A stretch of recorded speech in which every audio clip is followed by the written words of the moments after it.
Notes from the Underground, a novel. The author of the diary and the diary itself are, of course, imaginary.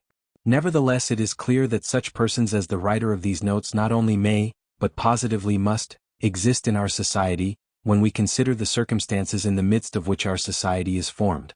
I have tried to expose to the view of the public more distinctly than is commonly done, one of the characters of the recent past. He is one of the representatives of a generation still living. In this fragment, entitled Underground, this person introduces himself and his views, and, as it were, tries to explain the causes owing to which he has made his appearance and was bound to make his appearance in our midst. In the second fragment there are added the actual notes of this person concerning certain events in his life. Author's note. Part 1. Underground. I am a sick man. I am a spiteful man. I am an unattractive man. I believe my liver is diseased. However, I know nothing at all about my disease and do not know for certain what ails me. I don't consult a doctor for it and never have, though I have a respect for medicine and doctors. Besides, I am extremely superstitious, sufficiently so to respect medicine anyway. No, I refuse to consult a doctor from spite. That you probably will not understand. Well, I understand it though. Of course, I can't explain who it is precisely that I am mortifying in this case by my spite. I am perfectly well aware that I cannot pay out the doctors by not consulting them. I know better than anyone that by all this I am only injuring myself and no one else. But still, if I don't consult a doctor it is from spite. My liver is bad, well, let it get worse. I have been going on like that for a long time, 20 years. Now I am 40. I used to be in the government service but am no longer. I was a spiteful official. I was rude and took pleasure in being so. I did not take bribes, you see, so I was bound to find a recompense in that, at least. A poor jest, but I will not scratch it out. I wrote it thinking it would sound very witty. But now that I have seen myself that I only wanted to show off in a despicable way, I will not scratch it out on purpose. When petitioners used to come for information to the table at which I sat, I used to grind my teeth at them, and felt intense enjoyment when I succeeded in making anybody unhappy. I almost did succeed. For the most part they were all timid people, of course they were petitioners. But of the uppish ones there was one officer in particular I could not endure. He simply would not be humble and clanked his sword in a disgusting way. I carried on a feud with him for 18 months over that sword. At last I got the better of him. He left off clanking it. That happened in my youth though. But do you know, gentlemen, what was the chief point about my spite? Why, the whole point, the real sting of it lay in the fact that continually, even in the moment of the acutest spleen, I was inwardly conscious with shame that I was not only not a spiteful but not even an embittered man, that I was simply scaring sparrows at random and amusing myself by it. I might foam at the mouth, but bring me a doll to play with, give me a cup of tea with sugar in it, and maybe I should be appeased. I might even be genuinely touched, though probably I should grind my teeth at myself afterwards and lie awake at night with shame for months after. That was my way. I was lying when I said just now that I was a spiteful official. I was lying from spite. I was simply amusing myself with the petitioners and with the officer, and in reality I never could become spiteful.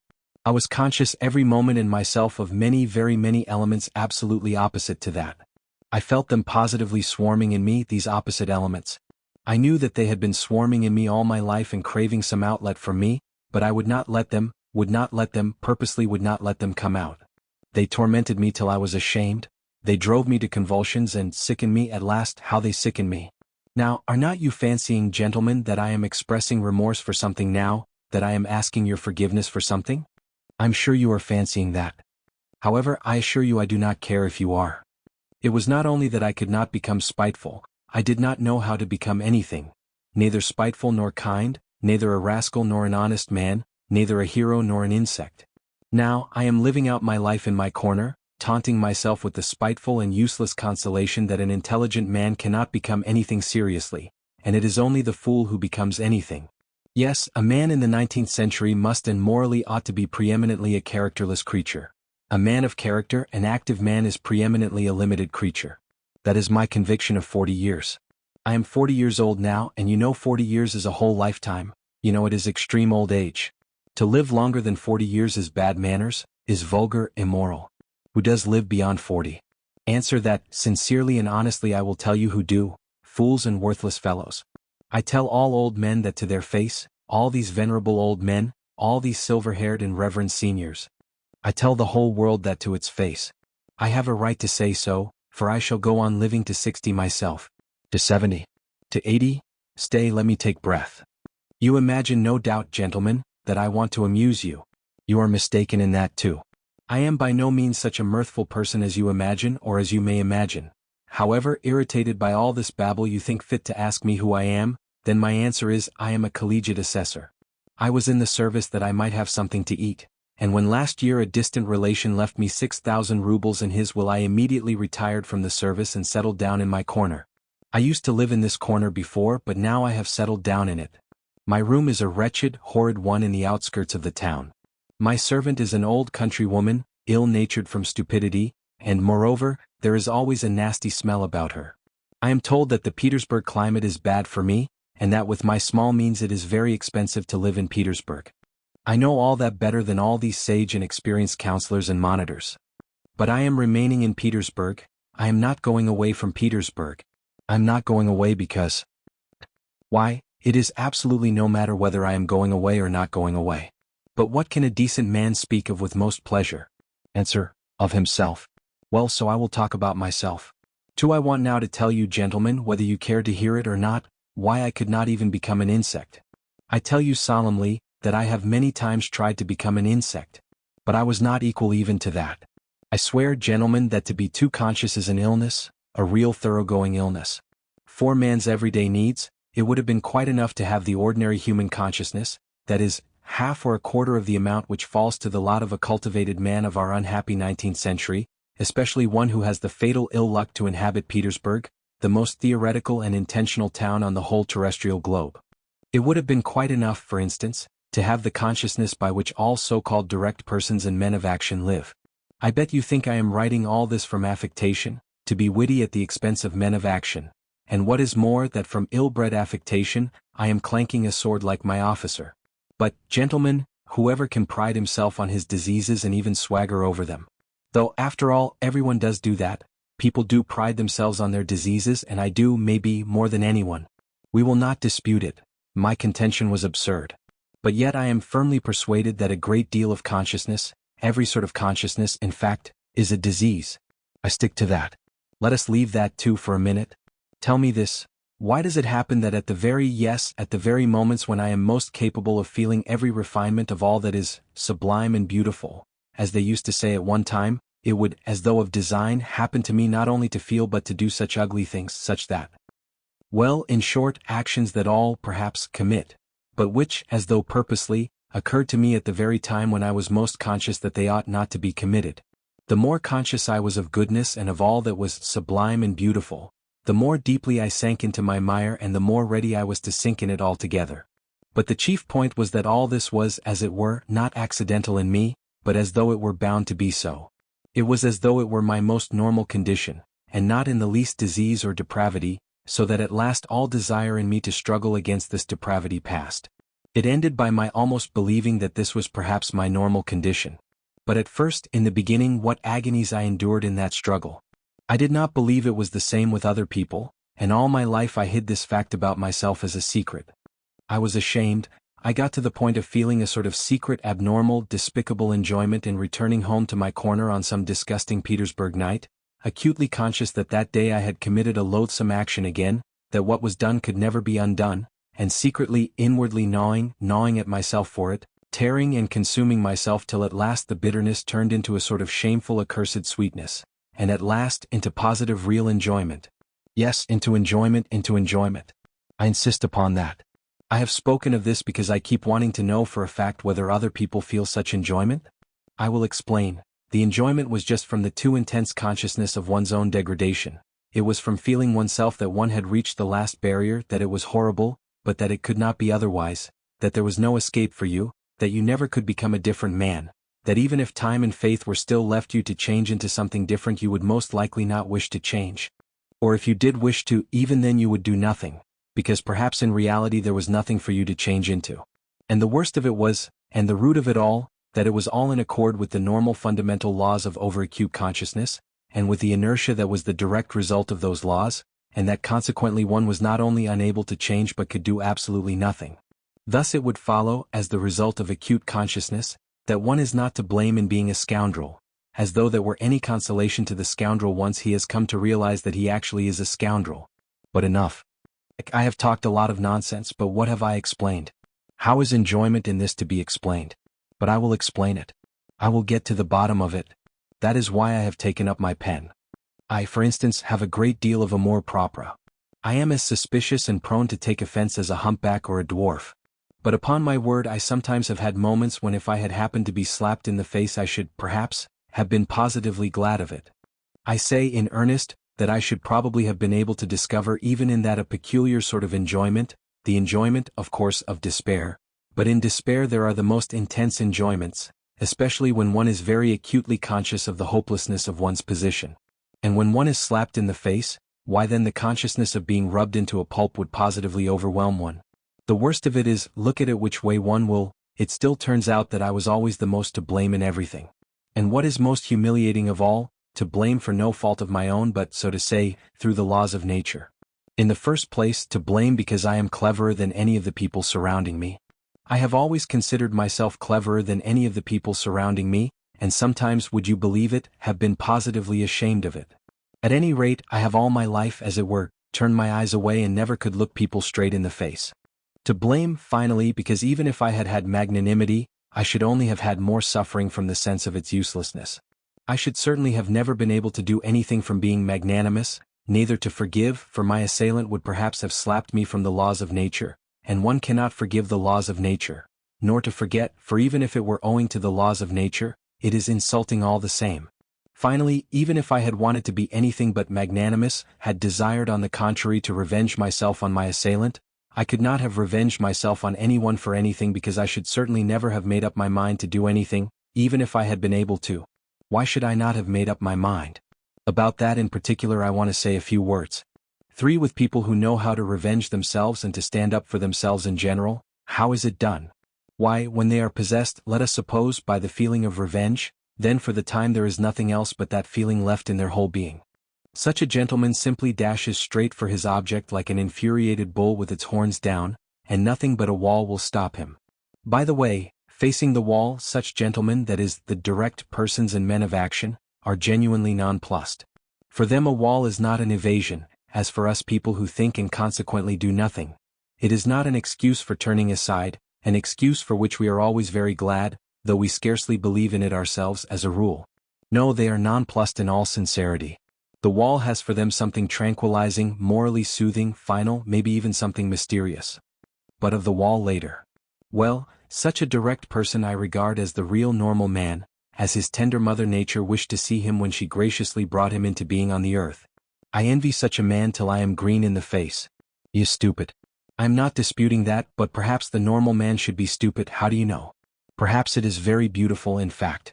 And I am the more persuaded of that suspicion, if one can call it so, by the fact that if you take, for instance, the antithesis of the normal man, that is, the man of acute consciousness who has come, of course, not out of the lap of nature but out of a retort. This retort-made man is sometimes so nonplussed in the presence of his antithesis that with all his exaggerated consciousness he genuinely thinks of himself as a mouse and not a man. It may be an acutely conscious mouse, yet it is a mouse while the other is a man and therefore et cetera et cetera. And the worst of it is, he himself, his very own self, looks on himself as a mouse. No one asks him to do so, and that is an important point. Now let us look at this mouse in action. Let us suppose, for instance, that it feels insulted too and wants to revenge itself too. There may even be a greater accumulation of spite in it than in l'homme de la nature et de la vérité. The base and nasty desire to vent that spite on its assailant rankles perhaps even more nastily in it than in l'homme de la nature et de la vérité. For through his innate stupidity the latter looks upon his revenge as justice pure and simple, while in consequence of his acute consciousness the mouse does not believe in the justice of it. To come at last to the deed itself, to the very act of revenge. Apart from the one fundamental nastiness, the luckless mouse succeeds in creating around it so many other nastinesses in the form of doubts and questions, adds to the one question so many unsettled questions that there inevitably works up around it a sort of fatal brew, a stinking mess, made up of its doubts, emotions, and of the contempt spat upon it by the direct men of action who stand solemnly about it as judges and arbitrators, laughing at it till their healthy sides ache. Of course the only thing left for it is to dismiss all that with a wave of its paw, and with a smile of assumed contempt in which it does not even itself believe, creep ignominiously into its mousehole. There in its nasty, stinking underground home our insulted, crushed and ridiculed mouse promptly becomes absorbed in cold, malignant and, above all, everlasting spite. For 40 years together it will remember its injury down to the smallest, most ignominious details, and every time will add of itself, details still more ignominious, spitefully teasing and tormenting itself with its own imagination. It will itself be ashamed of its imaginings, but yet it will recall it all, it will go over and over every detail, it will invent unheard of things against itself, pretending that those things might happen, and will forgive nothing. Maybe it will begin to revenge itself too, but as it were piecemeal in trivial ways from behind the stove incognito, without believing either in its own right to vengeance, or in the success of its revenge, knowing that from all its efforts at revenge it will suffer 100 times more than he on whom it revenges itself, while he, I dare say, will not even scratch himself. On its deathbed it will recall it all over again, with interest accumulated over all the years But it is just in that cold, abominable half-despair, half-belief, in that conscious burying oneself alive for grief in the underworld for 40 years, in that acutely recognized and yet partly doubtful hopelessness of one's position, in that hell of unsatisfied desires turned inward, in that fever of oscillations, of resolutions determined forever and repented of again a minute later, that the savor of that strange enjoyment of which I have spoken lies. It is so subtle, so difficult of analysis, that persons who are a little limited or even simply persons of strong nerves, will not understand a single atom of it. Possibly, you will add on your own account with a grin, people will not understand it either who have never received a slap in the face, and in that way you will politely hint to me that I too perhaps have had the experience of a slap in the face in my life, and so I speak as one who knows. I bet that you are thinking that. But set your minds at rest, gentlemen, I have not received a slap in the face, though it is absolutely a matter of indifference to me what you may think about it. Possibly, I even regret, myself, that I have given so few slaps in the face during my life. But enough. Not another word on that subject of such extreme interest to you. I will continue calmly concerning persons with strong nerves who do not understand a certain refinement of enjoyment.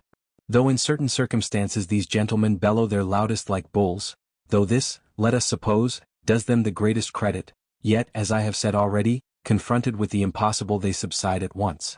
The impossible means the stone wall. What stone wall? Why, of course, the laws of nature, the deductions of natural science, mathematics. As soon as they prove to you, for instance, that you are descended from a monkey, then it is no use scowling, accept it for a fact. When they prove to you that in reality 1 drop of your own fat must be dearer to you than 100,000 of your fellow creatures, and that this conclusion is the final solution of all so-called virtues and duties and all such prejudices and fancies, then you have just to accept it, there is no help for it, for twice 2 is a law of mathematics. Just try refuting it.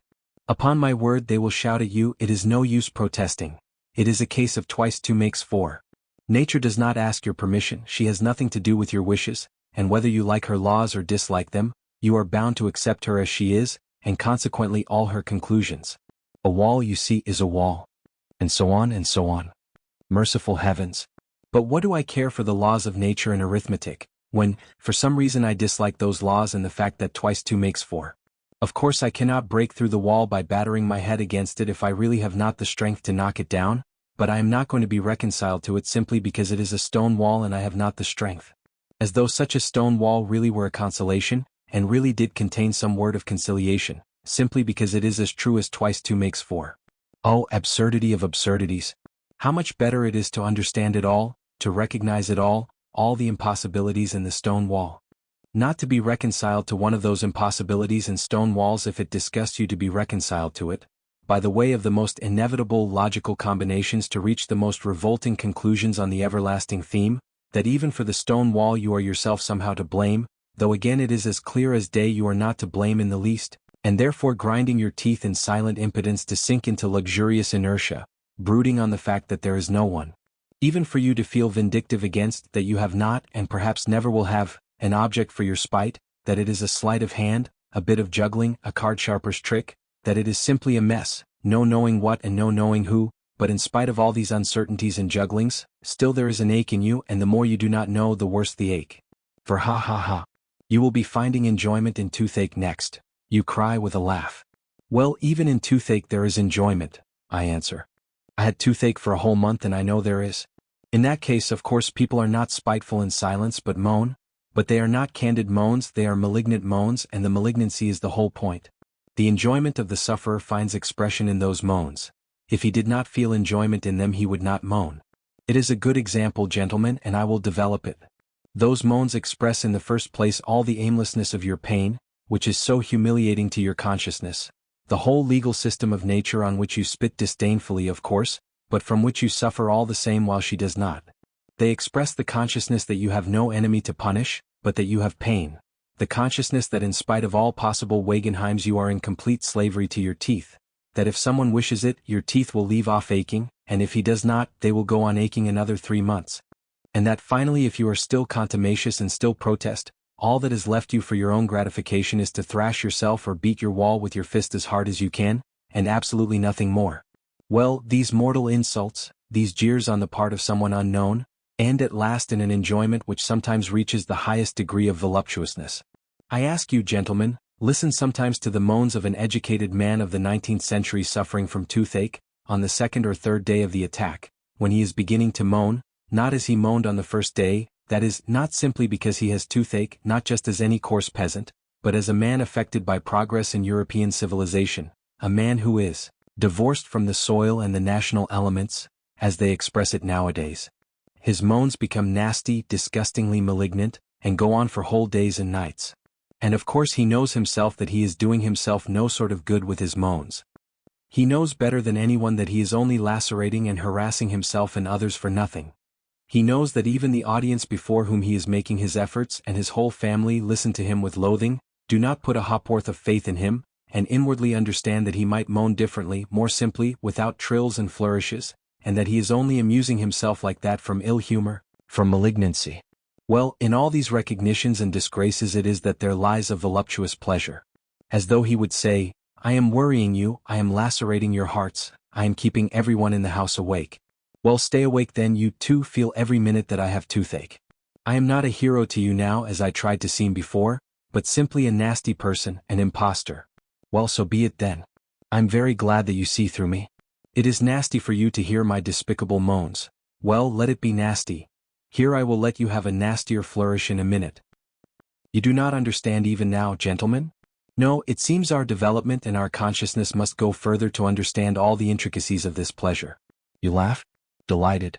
My jests, gentlemen, are of course in bad taste, jerky, involved, lacking self-confidence. But of course that is because I do not respect myself. Can a man of perception respect himself at all? Can a man who attempts to find enjoyment in the very feeling of his own degradation possibly have a spark of respect for himself? I am not saying this now from any mawkish kind of remorse. And, indeed, I could never endure saying, "Forgive me, Papa, I won't do it again," not because I am incapable of saying that, on the contrary, perhaps just because I have been too capable of it, and in what a way too.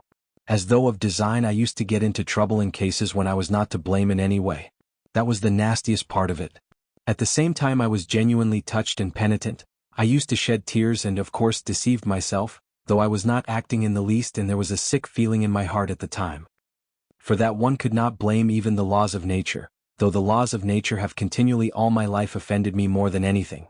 It is loathsome to remember it all, but it was loathsome even then. Of course, a minute or so later I would realize wrathfully that it was all a lie, a revolting lie, an affected lie, that is, all this penitence, this emotion, these vows of reform. You will ask, why did I worry myself with such antics? Answer, because it was very dull to sit with one's hands folded, and so one began cutting capers. That is really it. Observe yourselves more carefully, gentlemen, then you will understand that it is so. I invented adventures for myself and made up a life so as at least to live in some way. How many times it has happened to me, well, for instance, to take offense simply on purpose for nothing, and one knows oneself, of course, that one is offended at nothing, that one is putting it on, but yet one brings oneself at last to the point of being really offended. All my life I have had an impulse to play such pranks so that in the end I could not control it in myself. Another time, twice, in fact, I tried hard to be in love. I suffered too, gentlemen, I assure you. In the depth of my heart there was no faith in my suffering, only a faint stir of mockery, but yet I did suffer, and in the real orthodox way, I was jealous beside myself. And it was all from ennui, gentlemen, all from ennui. Inertia overcame me. You know, the direct, legitimate fruit of consciousness is inertia, that is, conscious sitting with the hands folded. I have referred to this already. I repeat with emphasis, All direct persons and men of action are active just because they are stupid and limited. How explain that? I will tell you, in consequence of their limitation they take immediate and secondary causes for primary ones, and in that way persuade themselves more quickly and easily than other people do that they have found an infallible foundation for their activity, and their minds are at ease, and you know that is the chief thing. To begin to act, you know you must first have your mind completely at ease and no trace of doubt left in it. Why, how am I, for example, to set my mind at rest? Where are the primary causes on which I am to build? Where are my foundations? Where am I to get them from? I exercise myself in reflection, and consequently with me every primary cause at once draws after itself another still more primary, and so on to infinity. That is just the essence of every sort of consciousness and reflection. It must be a case of the laws of nature again. What is the result of it in the end? Why, just the same. Remember I spoke just now of vengeance. I said that a man revenges himself because he sees justice in it. Therefore he has found a primary cause, that is, justice. And so he is at rest on all sides, and consequently he carries out his revenge calmly and successfully, being persuaded that he is doing a just and honest thing. But I see no justice in it, I find no sort of virtue in it either, and consequently if I attempt to revenge myself, it is only out of spite. Spite, of course, might overcome everything, all my doubts, and so might serve quite successfully in place of a primary cause, precisely because it is not a cause. But what is to be done if I have not even spite? In consequence again of those accursed laws of consciousness, anger in me is subject to chemical disintegration.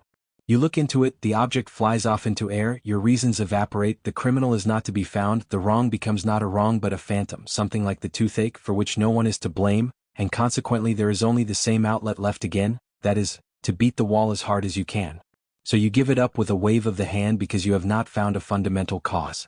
And try letting yourself be carried away by your feelings, blindly, without reflection, without a primary cause, repelling consciousness at least for a time. Hate or love, if only not to sit with your hands folded. The day after tomorrow, at the latest, you will begin despising yourself for having knowingly deceived yourself. Result: a soap bubble and inertia.